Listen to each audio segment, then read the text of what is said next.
Well, some companies made a pretty penny on Wall Street today.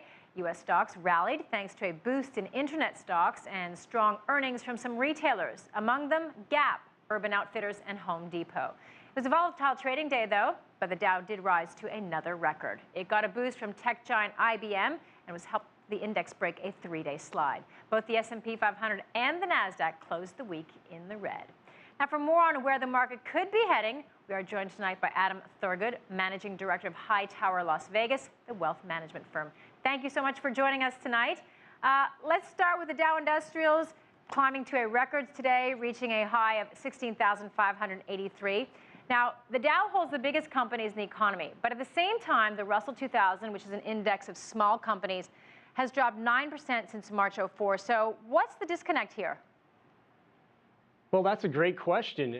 It's hard to understand exactly what the disconnect is, but you've seen some momentum stocks in the NASDAQ pull back, and the small cap space tends to be a bit more risky than the large cap space in general. So this decline that we've seen with small caps actually raises the probability that we could see an all-out correction across the board. Now, if that were to occur, I don't think investors should fear a correction. It's a completely normal process. It's part of investing. And it's actually quite healthy because it deflates the possibility of a bubble. Okay, but talk to us a little bit about the Russell 2000, as I mentioned, index of small companies. Why do analysts look at that index to get an indication of how the large cap indexes will fare? Well, there are certain types of securities that tend to lead the market up and down. Small caps are one of them. So when you see weakness in the small cap space, it's a canary in the coal mine, perhaps, that the large cap space will follow.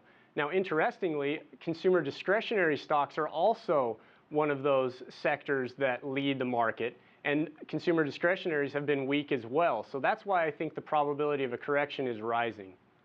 Okay, and just to clarify, correction is a drop of 10% or more. And if we do see a correction, how do you think investors should react? I mean, Mark Faber is saying that we should be putting our money in cash right now. Do you agree with that? Well, Mark Faber is predicting a crash. I don't think that a crash will occur. The underlying economic data is showing that the economy is improving. We'll have GDP growth close to 3% this year. That's not bad, and I don't think that's an environment where you see the market go down 40 or 50%. If we get a 10 or 15% correction, I don't think investors should do much at all. These corrections tend to be short-lived, and while they're painful to live through, they're actually quite healthy long-term for the value of your portfolio. All right, Adam, well, let's talk about sectors. You guys are bullish on the tech sector, even though we've seen quite a bit of volatility among certain types of tech companies. Which kinds of companies do you think are a good buy right now, and which ones would you stay away from? Well, we think the technology space is really two different sectors. You have traditional tech, which are the semiconductor manufacturers, the equipment manufacturers, hardware, and those companies we like quite a bit. They have tremendous balance sheet strength. They're producing a ton of cash flow, and I think that their earnings are set to rise quite a bit here in the next several quarters as capital expenditures pick up. And we've seen some evidence that CapEx is improving from the regional Fed surveys. But then on the other hand, you have new tech, and some of those companies are great, some of them are not so great. And the ones that are not so great remind me of 1999, and that's a bit scary. All right, so social media, those kinds of areas you think is scary right now? I think in general, investors need to make sure that companies are producing a profit, that they have a sustainable business model, and if they don't, they should stay away. All right, well, let's talk about the economy. Now, some economists believe the U.S. GDP for the first quarter of this year will be revised downwards to show actually a contraction of between 0.2 and 0.4%. So that would be the first quarterly contraction in 3 years. Is this worrying to you?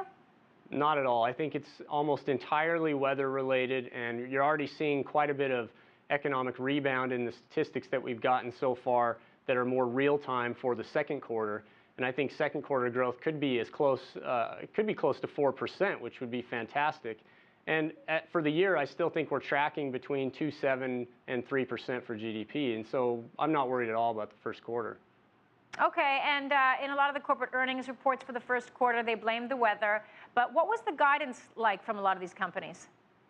Guidance has been mixed, and it's hard to get a good read of what's going to happen. But we've seen that CEOs tend to be a bit conservative. everybody's been burned in the financial crisis, and that mentality is somewhat seared in our minds and will probably be that way for some time.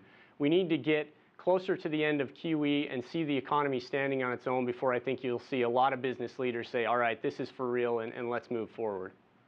Okay, lastly, Adam, China's economy has also been cooling.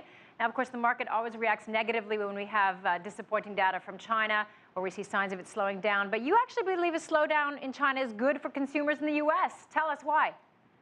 Well, to put it simply, inflation. China has built up an incredible amount of excess capacity. They've been building roads and bridges and buildings for the better part of a decade, and now they're sitting on an enormous amount of excess. You know, they have about 350 million, yes, million square meters of empty residential space. They have about 20% more highway miles than the US, but about half as many cars. So there's no need to continue investing in their infrastructure. So what does that mean? Well, Chinese policymakers are moving towards a consumption-based economy and focusing on helping the consumer.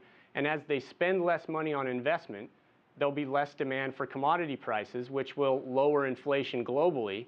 And for consumers in the U.S., that's good news because it means their real purchasing power goes up. Okay, Adam, thank you so much for joining us tonight. Great stuff. That was Adam Thurgood, the Managing Director of Hightower Las Vegas.